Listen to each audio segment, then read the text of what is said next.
할렐루야. 김종은 목사님은 제가 좋아하고 존경하는 목사입니다. 33년 전에 같은 신학대학원에서 같이 공부를 했고, 같은 시대에 한국교회 아픔을 위해서 같이 공유했었고, 그리고 많은 주변의 목사님들을 통해서 우리 김종은 목사님의 아름다운 사역들의 현장을 듣고 보고 나누었던 그 시간들, 오늘 이 귀한 자리에서 하나님 말씀을 전할 수 있다는 이 귀한 기쁨의 자리가, 사실 오늘 제가 찬양을 한 곡 하려고 그랬어요. 제가 부르는 게 아니라 함께 부르고 싶은 찬양이 있었어요. 그게 주만 바라볼지라라는 찬양인데, 이유는요, 두 가지입니다. 첫째는 너무 떨리고요. 두 번째는 금년 6월에 말레이시아에 교회를 헌당하는데, 얼굴도 잘 모르는 노건사님이 제게 폰으로 주만 바라볼지라는 찬양을 올려주셔서 말레이시아에서 그분과 같이 그 폰을 들고 눈물로 불렀던 그런 기억이 있습니다. 제가 조금 전에 여쭈었더니 방송이 불가래요. 그래서 금방 이야기해 주니까 아마 띄우는데 시간이 걸린다 그래서 제가 그냥 고맙다 그랬는데, 그때 그 찬양을 부르면서 많이 울었습니다. 저는 목회를 잘 못합니다. 못하다 보니까 개척도 해보았고요. 그런 목회의 시간들 속에서 주셨던 하나님의 은혜들이 주마간산처럼 스쳐 지나갑니다. 저희 교인 중에 만 75세 이상이 되는 분이 130명이 더 됩니다. 매주일마다 그분들의 손을 잡아드립니다. 특별한 일이 없으면. 그 가정 속에서 참 성도들이 예수 믿어 사는 게 얼마나 귀하고 소중한 것들을 제게 보여주셨고, 또 그 기쁨들이 하나님 앞에 목사가 된 것에 대한 감격도 있고 은혜도 있습니다. 오늘 이 시간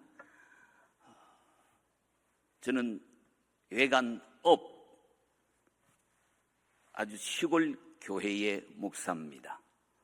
하나 잘못된 게 교회 역사가 120년이 넘어가지고요, 남들이 다 목회를 잘하는 줄 아는데 여전히 목회를 힘들고, 또 죄송한 게 지난 3일 동안 밤에 잠을 못 잤습니다. 기침을 한다고.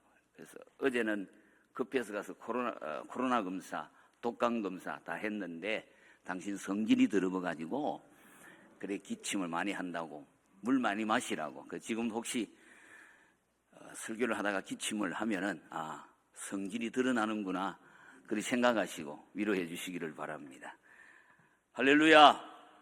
하나님이 이 세상에 살게 하신 우리 한 사람 한 사람 모두 특별하고 존귀한 존재들입니다. 우리 한번 따라합시다. 나는 아무리 생각해도 소중한 사람이다.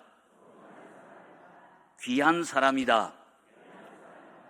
또다시 생각해도 꼭 필요한 사람이다. 암송하셨죠? 네. 나는 아무리 생각해도 소중한 사람이다. 귀한 사람이다. 또다시 생각해도 꼭 필요한 사람이다. 이제 우리의 정체성을 봤으니까 옆 사람과 인사합시다. 괜찮은 분을 만났네요. 답을 줘야 되잖아요. 뭘 그까짓 것이 아니고 이렇게 인사합시다. 당연하죠가 아니라 감사합니다. 오늘 우리들 한 사람 한 사람이 얼마나 귀하고 소중한 존재인지를 기억하며 삶의 터전에서 맡겨주신 자리에서 누구보다 최선을 다하는 우리 진량 제1교회 성도들 될 수 있기를 축원합니다. 제가 섬기는 외간교회, 제가 살고 있는 사택이 외간시장 바로 맞은편에 있습니다.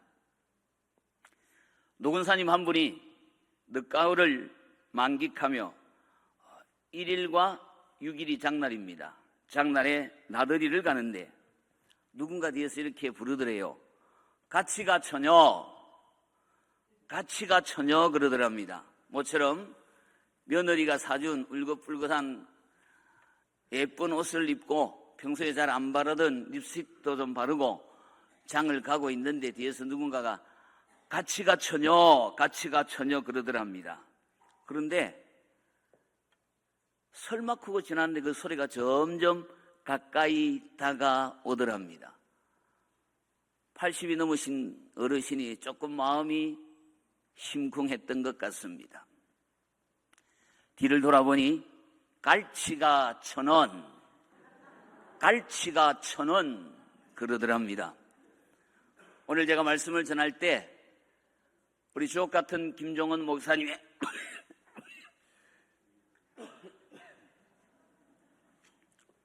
그 메시지를 듣다가 시골 촌놈이 설교하니 갈치가 1,000원을 가치가 처녀로 듣지 않기를 부탁을 드립니다.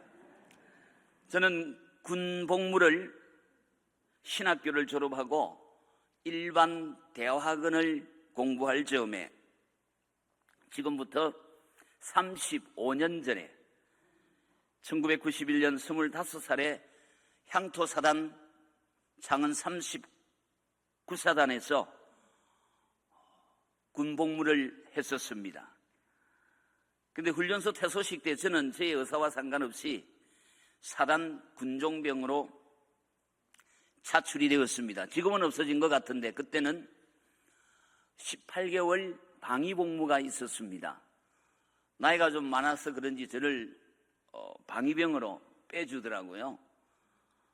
참 감사했죠. 그때 이미 창원 근처에 있는 어느 교회에서 주일은 교육전도사로 나가기로 목사님과 선을 봐놓고 오너라 되어 있는데 갑자기 퇴소식 때 그 다음날 부대를 갔더니 본부대에서 저를 부릅니다. 교회 가라는 겁니다. 왜요? 너 군종이야 그러는 거예요. 제가 왜 군종을 해요?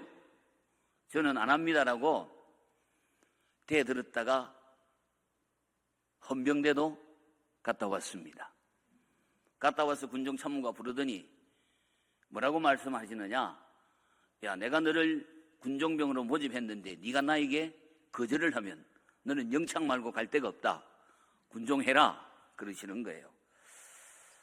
그래서 전혀 관심이 없는 분야였는데 군종참모에게 못하겠다는 그 군 질서를 깨는 항명 속에서 보이지 않는 협박 앞에 주특기 980 군종 주특기를 받고 그곳에서 근무를 했습니다. 그런데 제가 18개월의 군종 사역은 평생 목회 방향을 결정하는 귀한 시간들이었습니다. 저희 업무가 뭐냐? 제가 훈련소 입소하고 둘째 주 수요일 날 교회를 나갔습니다. 그때 갑자기 군종참모가 제 이름을 부릅니다. 예, 훈병 몇 번이라고 대답했더니 너 기도해 그러는 겁니다. 제 기억을 한 10분쯤 이상 기도를 했던 것 같습니다. 눈물이 범벅이가 되도록 그냥 막 아는 용어 모르는 용어 다 닦아 써가면서 감사하다라는 기도를 했던 것 같습니다. 나오는데 군종참모가 야, 오늘 너한테 은혜 받았다. 내용도 생각이 안 납니다. 근데 그게 계기가 되어서 제가 이제 군종사역을 하는데 제게 주어진 임무가 있습니다. 훈련병 예배를 저에게 맡기는 겁니다. 그 당시 걸퍼전 전쟁 끝날 쯤이 되어서 수요 예배를 목요일 예배로 바꾸어서 목요일 날 예배를 드립니다. 그럼 수요일 날 퇴근하면 바깥 교회를 섬기고, 근데 그때 제게 주어진 업무가 그들에게 복음을 전하는 겁니다. 30년이 넘은 시간들이었지만 최소 300명에서 500여 명의 훈련병에게 복음을 전하고, 그리고 세례받을 훈련병들을 확인하고 퇴소식 즈음에 주일 저녁에 세례식을 거행합니다. 같은 입장에 있는 군종병이 말씀을 전하니 나중에 들은 이야기로 군종참모가 인도할 때보다 더 많은 병사들이 세례를 받았다라고 그럽니다. 그리고 제가 주도했던 일은 이 세례받은 병사들의 명단을 파악해서 그들의 주소지로 세례받은 친구들을 이름을 써서 그 지역의 사람입니다, 나중에 휴가를 가거나 오시면 반갑게 맞아주셔서 그 교회 교인으로 세워갔으면 좋겠다라는 따뜻한 편지를 보냈습니다. 나중에 답장이 오기도 합니다. 제일 기억나는 것은 대구 서문교회에서 가장 많은 답장을 주었고, 또 나중에 그 이야기들을 통해서 제가 또 고맙다라는 인사를 들었던 적도 있습니다. 어쩌면 그때의 그 감격과 기쁨이 지금의 군선교 사역에 관심을 갖게 되었던 이유였던 것 같습니다. 오늘 본문은 우리가 평생에 복받기를 원하는 믿음의 사람, 세상에서 누구보다 행복하고 아름다운 삶을 살아간 산정인 바울의 최후 간증입니다. 17절을 가만히 읽어보면 굉장히 감동적인 바울의 간증을 알게 됩니다. 주께서 내 곁에 서서 나에게 힘을 주심은 나로 말미암아 선포된 말씀이 온전히 전파되어 모든 이방인이 듣게 하려 하심이니 내가 사자의 입에서 건짐을 받았느니라. 바울은 자신의 일생을 돌아보면서 힘들고 어려울 때마다 주께서 내 곁에 서서 나를 강하게 해주셨다, 그 주님을 생각하며 감사의 찬양을 올렸던 겁니다. 사랑하는 성도들에게 한번 묻습니다. 여러분은 언제 주께서 여러분 곁에 서셔서 강건적인 은혜의 팔로 붙들어 주셨던 그런 경험들이 있으십니까? 지금 바울의 생애를 살펴볼 때 그의 놀라운 헌신은 주님 오실 그날까지 우리는 머리를 숙일 수밖에 없는 존경의 모양들입니다. 빌립보서 3장 7절과 8절을 보시면 무엇이든지 내게 유익하던 것을 내가 그리스도를 위하여 다 해로 여길 뿐더러, 이어지는 8절 하반절에서는 그를 위하여 모든 것을 잃어버리고 배설물로 여긴다는 말씀을 읽을 적마다 목사인 제 가슴도 여전히 뜨겁습니다. 그런데 바울도 사람입니다. 그에게 실망도 있었고 두려움도 있었고 나아가서 하나님의 일을 포기하고 싶을 때도 있었음을 성경은 가감없이 우리에게 소개합니다. 그럴 때마다 하나님께서 바울을 강건하게 붙들어 주셨습니다. 우리가 사모하고 믿고 따르며 의지하는 하나님은 이런 하나님이십니다. 우리에게도 강건케 하시길 원하시며 또한 지금도 강건케 하심을 우리는 믿고 있습니다. 이런 은혜로우신 하나님을 바라보면서 주께서 내 곁에 계심을 감사하는 고백하는 오늘 말씀이길 원합니다. 첫 번째입니다. 주께서 내 곁에 서서 나에게 힘을 주심, 즉 하나님의 영광된 사역의 현장에서 힘을 주신 하나님을 찬양하는 바울을 배워야 합니다. 17절 말씀입니다. 주께서 내 곁에 서서 나에게 힘을 주심은, 주께서 내 곁에 서서 말씀하시는 하나님, 이 하나님을 바울은 찬양하고 있습니다. 바울의 생애 중에 이런 특별한 일들이 몇 번 사도행전에서 발견이 됩니다. 첫 번째 경우는 고린도에서의 사역할 때입니다. 사도행전 16장을 보시면 바울은 계속 아시아에서 일하고 싶어 했던 것을 알 수 있습니다. 그러나 바울은 이 아시아에서의 사역을 포기하고 그 좋은 환경, 그 좋은 일꾼들 후한 대접을 마다합니다. 마게도냐 지방, 즉 고린도에서 부를 때 다 포기하고 달려갑니다. 달려올 때의 심정을 그는 고린도후서 7장 5절에서 우리가 마게도냐에 이르렀을 때에도 우리 육체가 편하지 못하였고 사방으로 환난을 당하여 밖으로 다투며 안으로는 두려움이었노라고 고백합니다. 외적으로는 환난과 핍박이 있었고 내적 마음은 두려움에 가득 찼지만 그럼에도 바울은 고린도에 와서 전도하기를 애씁니다. 그런데 사도행전 18장에 나오는 고린도 지방은 사도행전 18장 6절과 7절입니다. 유대인들이 바울을 대적하고 회방했다라고 말합니다. 바울이 말씀에 붙들림 받아 유대인들에게 예수 그리스도라 밝히 증거합니다.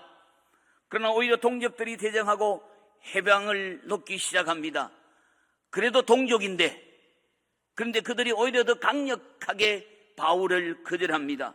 사도행전 18장 6절입니다. 그들이 대적하여 비방하거늘 바울이 옷을 털면서 이르되 너희 피가 너희 머리로 돌아갈 것이요 나는 깨끗하니라. 이후에는 이방인에게로 가리라고 선언을 합니다.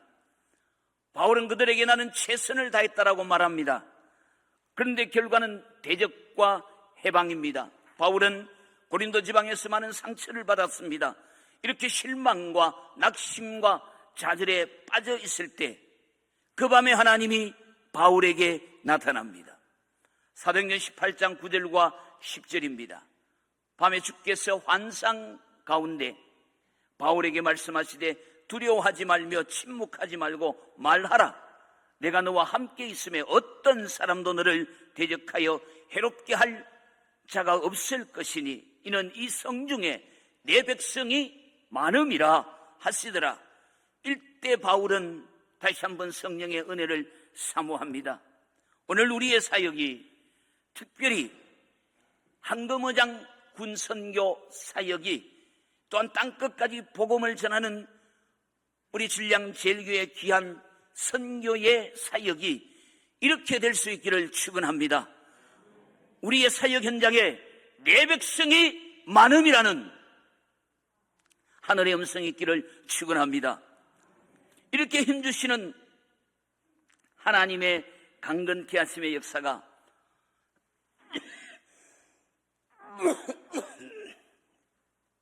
바울을 어떻게 이끌어갑니까? 고린도에서 그의 사역 중 두 번째로 긴 1년 6개월을 머물면서 회방하는 자들 가운데서 하나님의 말씀을 가르치기 시작합니다. 흔들림 없는 담대함에 힘을 주시는 하나님을 오늘도 우리는 찬양합니다. 우리를 가장 힘들게 하는 무리들은 우리를 잘 알고 있는 자들이라는 겁니다. 회방, 핍박, 감당하기 힘든 상황일 때 그 밤에 주께서 오늘 우리의 사역 현장에 함께 하셔서 두려워하지 말고 침묵하지 말고 외치라. 내가 너와 함께 할 것이다. 이 성중에 내 백성이 많음이라. 오늘 이 교회의 사역이 될 수 있기를 주님의 이름으로 축원합니다. 두 번째 경우는 예루살렘에 가서 말씀을 전할 때입니다. 사도행전 20장 23절과 24절입니다. 밀레도에서 에베소 장로들에게 말하기를 오직 성령이 각 성에서 내게 증언하여 결박과 환난이 나를 기다린다 하시나 내가 달려갈 길과 주 예수께 받은 사명 곧 하나님의 은혜의 복음을 증언하는 일을 마치려 하면은 나의 생명조차 조금도 귀한 것으로 여기지 아니하노라고 그는 당당하게 고백합니다. 사도행전 21장 11절을 보시면 전도자 빌립의 세 딸이 예언하면서 예루살렘에서 이방인의 손에 넘겨지리라고 하자 바울은 21장 13절에서 나는 주 예수의 이름을 위하여 결박당할 뿐 아니라 예루살렘에서 죽을 각오도 가지고 있다라고 하면서 담대하게 그 예루살렘에 올라갑니다. 결국 예루살렘 공회는 바울을 결박하고 채찍질하고 어떤 유대인들은 바울을 죽이기 전까지는 먹지도 마시지 않겠다고 심지어 40명이나 결사대를 조직하는 그 판국에 바울은 감옥에 갇히게 됩니다. 바울은 환난과 핍박을 두려워하지 않았습니다. 그는 복음이 하여 예루살렘을 향하는 일을 기뻐하며 나갔습니다. 오직 자신에게 주신 하나님의 귀중한 사명을 감당하고자 예루살렘에 왔던 겁니다. 그런데 바울도 사람인지라 감옥에 들어와 앉았을 때 왜 마음에 낙심이 없었겠습니까? 그때 하나님께서 바울 곁에 서셔서 바울을 격려합니다. 사도행전 23장 11절입니다. 그날 밤에 주께서 바울 곁에 서서 이르시되 담대하라. 네가 예루살렘에서 나의 일을 증언한 것 같이 로마에서도 증언하여야 하리라 하시니라고 말씀합니다. 주께서 내가 두려워할 때 두려워하지 말라라고 말씀하실 때에 오늘 우리는 얼마나 힘이 되는 은혜들을 많이 경험했습니까? 이 말씀의 의미는 너 예루살렘에서 죽지 않을 거야. 로마까지 가야 할 거니 두려워하지 말고 오히려 그 감옥 속에서도 담대하게 증거하는 삶을 살아가라라고 주께서 힘을 더하여 주십니다. 바울은 그러므로 감옥 속에서도 강건케 하시는 하나님을 찬양합니다. 우리의 선교사역, 특별히 군 선교사역은 땅끝까지 전해야 될 귀한 사역임을 오늘 이 시간 주께서 저와 여러분 곁에서 분명히 말씀하고 계심을 믿으시기를 소망합니다. 세 번째는 로마로 가는 배에서 풍랑을 만났을 때의 일입니다. 바울이 로마로 제수 신분으로 이제 압송되어 가고 있습니다. 누가 이 제수의 말을 듣겠습니까? 경험도 없는 사람입니다. 그런데 이 바울이 출발할 때에 동풍이 있을 거라는 그 바울의 말을 아무도 듣지 않습니다. 가연 폭풍 가운데 어려움을 겪는 중이라. 근데 비록 제수의 말이라 할지라도 바울의 말에 그리가 이제는 서게 됩니다. 14일 동안 유라굴라 풍랑에 밀려서 구원의 여망이 다 사라져버린 상황 속에서 바울은 276명 앞에서 자기의 하나님을 선언합니다. 사도행전 27장 23절 이하의 말씀입니다. 내가 속한 바 곧 내가 섬기는 하나님의 사자가 어제 밤에 내 곁에 서서 말하되 바울아 두려워하지 말라. 네가 가이사 앞에 서야 하겠고 또 하나님께서 너와 함께 항해하는 자를 다 네게 주셨다 하셨으니 그러므로 여러분이 안심하라. 나는 네게 말씀하신 그대로 되리라고 하나님을 믿노라고 선언합니다. 여러분 한번 상상해 보시기 바랍니다. 얼마나 멋집니까? 죽음의 자리에서 자유인이 아닙니다. 죄수로 호송받아가는 그 상황에서 생명을 강론하는 모습입니다. 죄수가 자기를 호송하는 사람들에게 하나님을 강론하는 그 모습을 한번 생각해 보시기 바랍니다. 여러분이요, 안심하라. 신량제일교회에 복음을 향한 뜨거운 열정이길 주님의 이름으로 축원합니다. 이렇게 언제나 우리 곁에 강건케 하시는 힘주시는 하나님의 역사를 찬양합니다. 제수의 몸으로 어느 누구도 그를 떠보지 않는 제수의 몸으로 당당하게 외칩니다. 그것도 안심하라고, 꿈을 가지라고, 불가능해 보이는 현실을 가능케 하시는 하나님의 영광을 선포하고 간증하는 교회 성도들 선교가 되기를 소망합니다. 이렇게 그의 사역에 주께서 함께 하셨고 생의 마지막 순간에 바울은 가장 힘들고 어려울 때에 주께서 내 곁에 서셔서 나를 여전히 강건케 하신다라는 아름다운 고백을 합니다. 주께서 내 곁에 서셔서 나에게 힘을 주시면 자신을 사랑하는 가장 귀중한 축복이라고 간증합니다. 우리가 읽는 이 개역개정에서는 번역하지 않았지만은 헬라어 성경을 보시면 오늘 본문은 그러나로 시작합니다. 그러나 주님께서는 이라고 되어 있습니다. 그러나 한 분 복음의 주인이신 주님께서 여전히 바울 곁에 서 계셨고 바울에게 힘을 주시더라는 겁니다.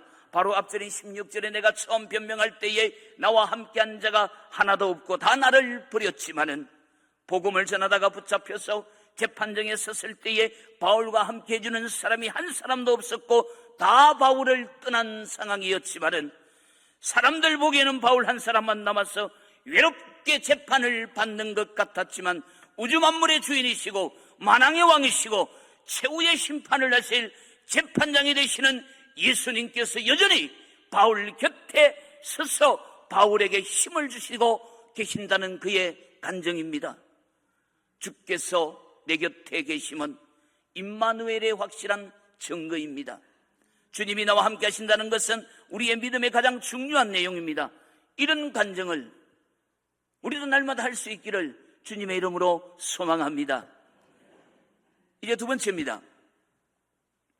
전도하게 하신 하나님을 찬양하는 바울을 배우셔야 됩니다.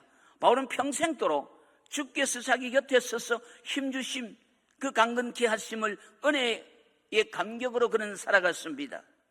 근데 바울은 이렇게 하나님께서 자기를 강건케 하신 목적이 있다라고 17절에서 그는 고백합니다. 그게 뭐냐? 나로 말미암아 선포된 말씀이 온전히 전파되어 모든 이방인이 듣게 하려 하심이니 내가 사자의 입에서 건짐을 받았느니라. 이렇게 사울이 사랑을 받은 바울의 평생 사업이 뭐냐? 전도하는 생활입니다. 우리 신량제일교회 선교 현장입니다. 군 보고만을 위한 군 선교 현장입니다. 자신에게 주신 임마누엘의 축복은, 저는 오늘 예배를 마치고 또 6시에 54단 진중 세례식을 하러 가야 됩니다. 그때 말씀의 제목이 나는 아무리 생각해도 예수가 제일 좋다.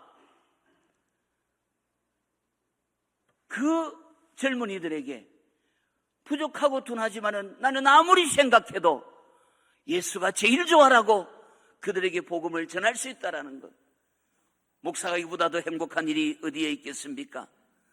자신에게 주신 이 임마누엘의 축복, 복음을 모르는 그들에게 주님의 목적이 있었다는 걸 바울은 깨닫습니다. 선포된 전도의 말씀이 온전히 전파되도록, 그래서 이방인들에게, 불신 군인들에게, 이웃들이 잘 받아들이도록 능력 주시기 위함임을 그는 고백합니다. 그런데 강건케 하시는 그 은혜로 전도자의 삶을 살아가는 바울, 환난과 핍박은 계속해서 바울을 힘들게 했습니다. 그런데 그는 그때마다 한결같은 정답이 있습니다. 하나님 도와주셨다. 하나님 영광된 일이다. 여러분, 목사들이 언제 제일 기쁜 줄 아십니까? 하나님 앞에 문제를 놓고 올려드립니다. 여전히 하나님 저 사랑하시잖아요. 저도 하나님 없으면 목회 못합니다. 하나님 이 부분 간섭해 주세요. 여기 하나님 역사해 주세요. 믿고 나가는 겁니다. 우리 하나님 얼마나 기가 막히신 분이 아십니까? 내 때가 아니라 하나님의 때에, 가장 좋을 때에, 때로는 갑절로, 보너스로 주실 때도 굉장히 많더라는 겁니다. 오늘 우리 교회 사역도 무엇이어야 됩니까? 우리의 삶, 직업, 가정 생활을 통해서 우리는 평생 전도 사업에 헌신 투자하며 살아가는 겁니다. 축복된 삶, 전도하는 삶을 살기 위해서는 우리의 신분과 할 일을 바르게 알아야 되는 겁니다. 여러분, 군선교 사역의 핵심이 뭐냐? 베드로전서 2장 9절입니다. 그러나 너희는 택하신 족속이요 왕같은 제사장들이요 거룩한 나라요 그의 소유된 백성이니 이는 너희를 어두운 데서 불러내어 그의 기이한 볕에 들어가게 하시니 아름다운 덕을 선포하게 하려 하심이라. 그 메시지에 이방인을 제물로, 이것이 우리의 사역적 목표여야 됩니다. 주님 명령 따라 땅끝까지 우리도 주께서 내 곁에 계셔서 전도하게 하시는 하나님께 영광을 돌리며 찬양하며 간증하는 성도들이 되셔야 됩니다.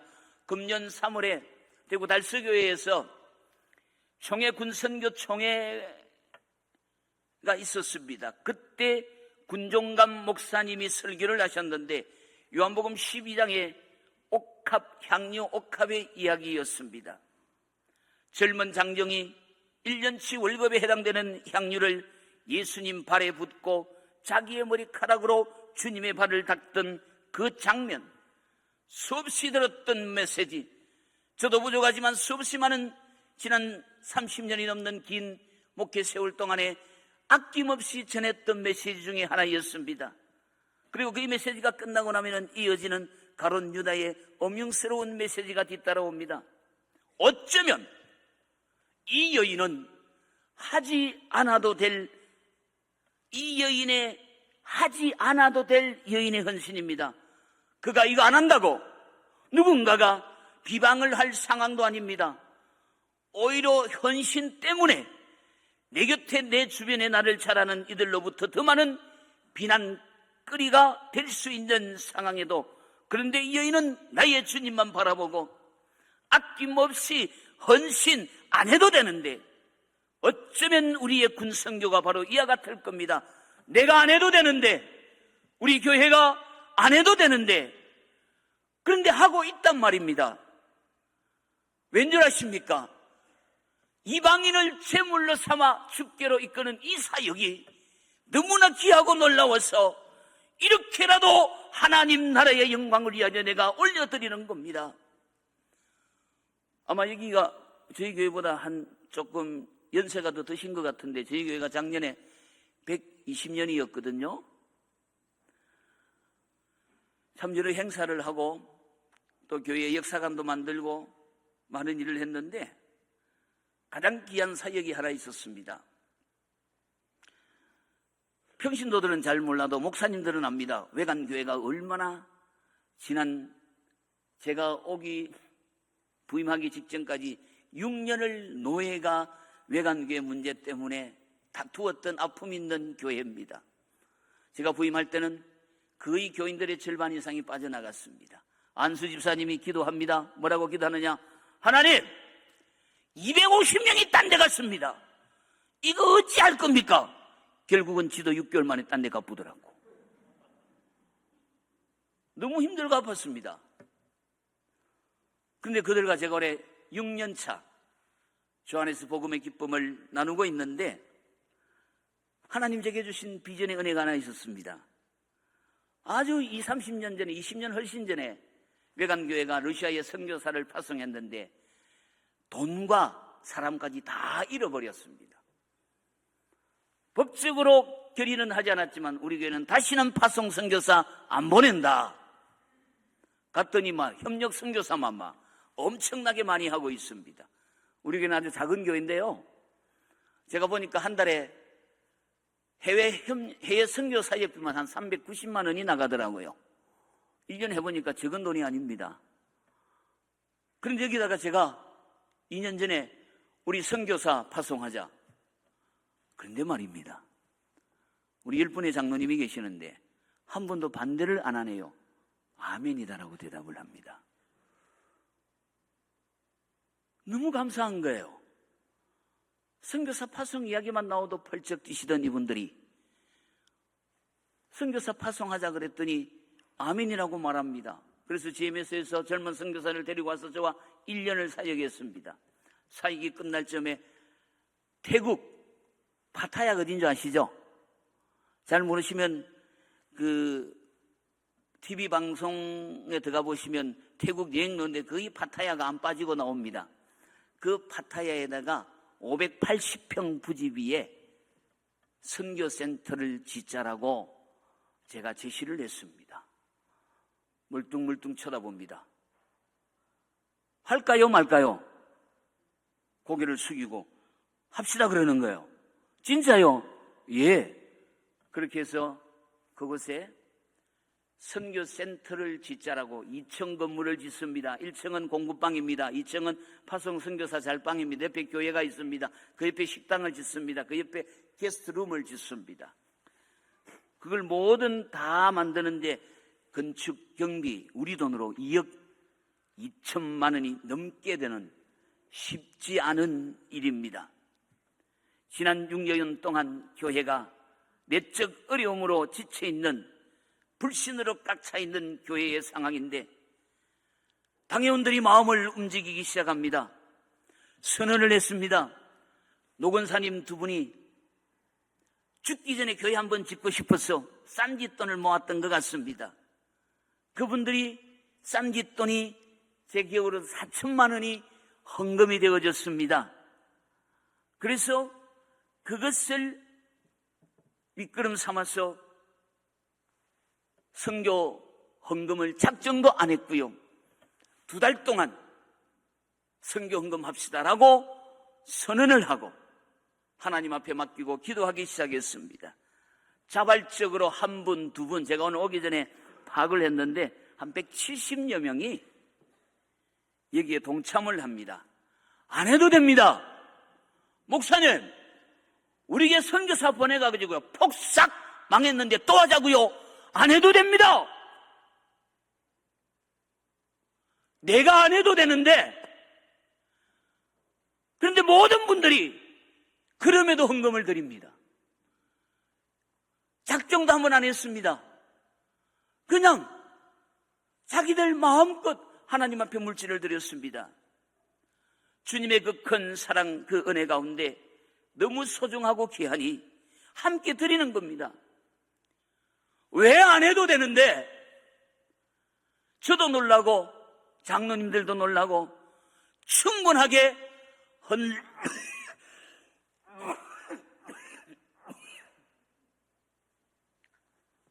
제 목소리가 생각보다 좀 좋아요. 근데 오늘 오후에 온다 그러니까 우리 권사님들이 걱정합니다. 목사님 오전에 영상으로 들어가는 설설기가 숨소리가 색색색색 나더랍니다. 한 3일을 거의 밤에 기침을 해놓으니까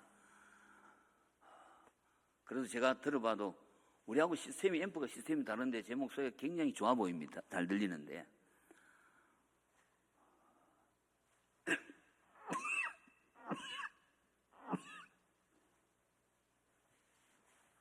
안 해도 되는데 저도 놀라고 장로님들도 놀라고 충분하게 헌당까지 다 마칠 수 있을 만큼 넉넉하게 주셨습니다. 할렐루야. 시골교회 이야기지만요, 이때는 그때 아멘 해주는 거예요. 이게 선교의 현장입니다. 바로 여러분 교회 사역의 현장입니다. 안 해도 됩니다. 그런데 합니다. 왜요? 하나님의 기적이기 때문에 마음 모두어 시간 모두어 물질도 드리고 그곳에 가서 또 단기 선교도 하게 되는 겁니다. 복음 밖에 있는 이방인들, 이 복음 밖에 있는 이방인을 제물로 60만 국군 장병들에게 주님 명령 따라 순종하는 겁니다. 이 일에 우리 경북 지혜의 중심에 신량제일교회가 있다는 사실을 믿으시기를 축원합니다. 마지막 세 번째입니다. 구원하신 하나님을 찬양하는 바울을 끝으로 만납니다. 이렇게 전도자의 삶을 살고자 할 때에 하나님은 우리의 구원이 되시며 언제고 우리를 도울 준비가 되어 있음이 분명합니다. 사도 바울의 간증이 무엇입니까? 내가 사자의 입에서 건짐을 받았느니라. 모든 환난을 대표하는 말입니다. 즉 외부적인 환난 전체를 말씀합니다. 여기 사자의 입은 모든 악하고 위험한 세력의 총체적 표현입니다. 또 뭐라고 간증합니까? 18절에 악한 일에서 건져내시고 모든 죄악된 일을 말합니다. 즉 내부적인 환난입니다. 모든 악한 일은 죄악되고 시험에 들 수 있는 일의 전체적인 표현일 겁니다. 우리가 악한 일을 좋아하지 않는다면, 우리가 성실하고 신실하게 살려고 애를 쓴다면 하나님은 우리가 악에 빠지지 않도록 도와주시고 죄 가운데 살지 않도록 도우십니다. 우리가 바울의 환난과 같은 환난을 당했다면 어쩌면 아마도 예수 믿기를 수십 번 포기했을지도 모릅니다. 저도 신학대학원 다닐 때 너무 살기가 힘들어서, 제가 아이가 4명입니다. 딸, 아들, 한 명 이제 시집 보냈는데, 그때 한창 신대원 다닐 때 아이가 하도 많이 나가 몇 명인지 모르겠습니다. 둘인지 서인지 그랬는데 애 우유값이 없습니다. 겁도 없이 제가 안동에서 단독 목회를 했었습니다. 다닐 때 그냥 혼자 차비하고 받아서 그냥 학교 가버리면 아내는 거의 유배 생활을 했죠. 걸어서 나오면 25분이 걸립니다. 도로 차 타는 데까지. 이런 요구만한 아이 데리고 나오지도 못합니다. 한 번은 자전거를 타고 나오다가 큰 놈이 뒤에 앉았는데 발이 바퀴에 들어갔습니다. 껍데기가 다 벗겨졌습니다. 우리 아내가 그때처럼 용감해 본 적이 없답니다. 한 놈을 업고 한 놈을 가슴에 끌어안고 그 3km가 되는 길을 달렸습니다. 달려서 도로에 서서 무조건 손을 들고 차를 세웠답니다.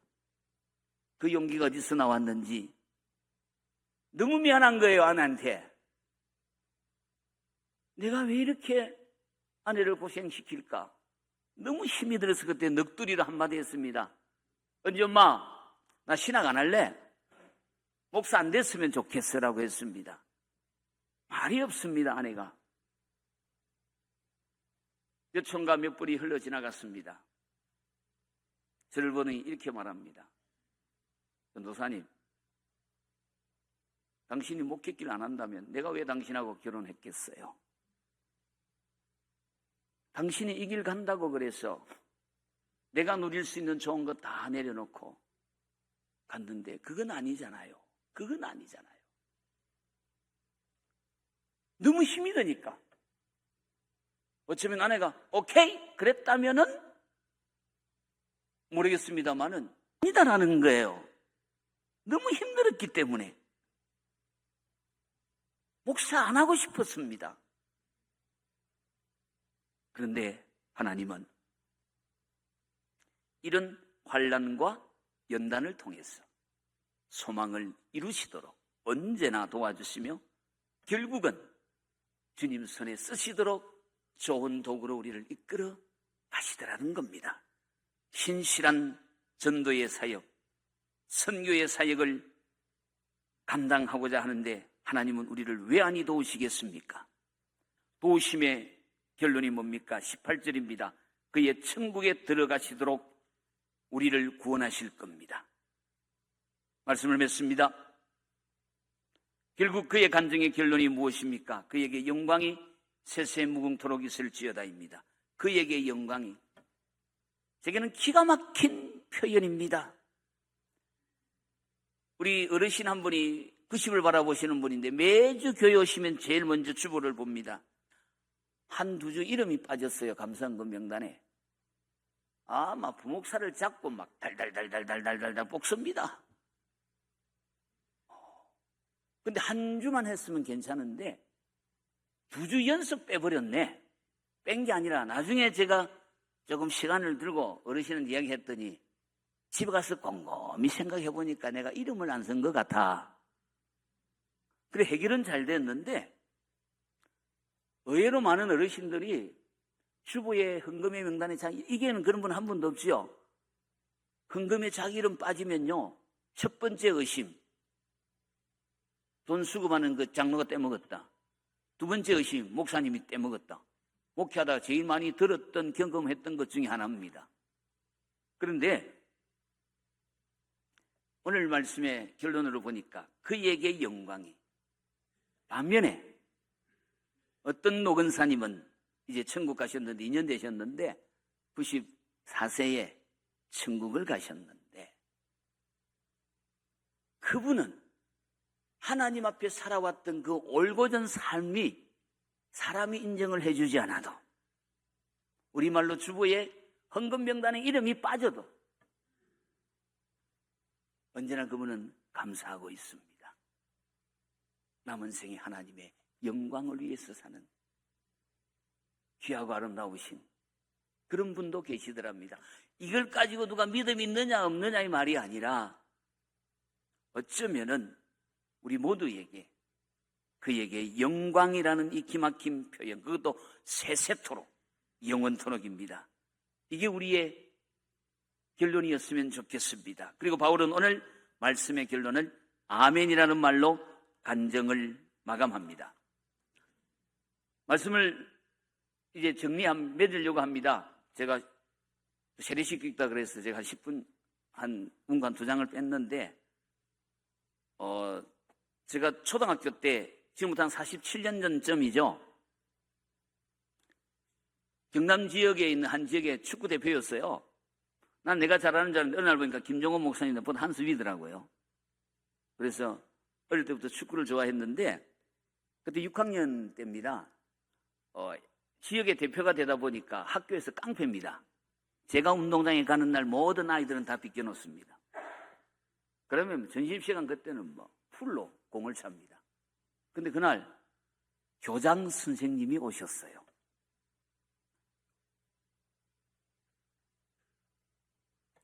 그 당시에는 47년 전쯤에 간사가 학교 안에 있었습니다.